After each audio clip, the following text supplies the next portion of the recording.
How to log in to Lenovo account.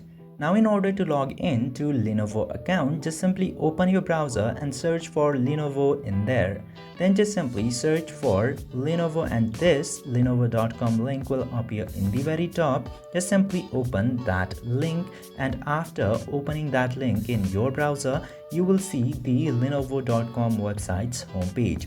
From here, if you tap into this head and shouldered icon from the top right side, you are going to see a bunch of options related to account.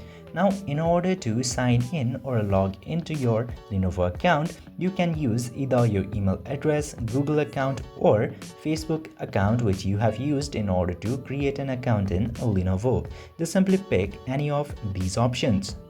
Then you need to select the account which you have used in order to create an account in Lenovo. Then after picking up the Facebook, Google or email account, any of those, your account will successfully be logged in one click in Lenovo. I hope this video was informative. If yes, don't forget to hit that subscribe button.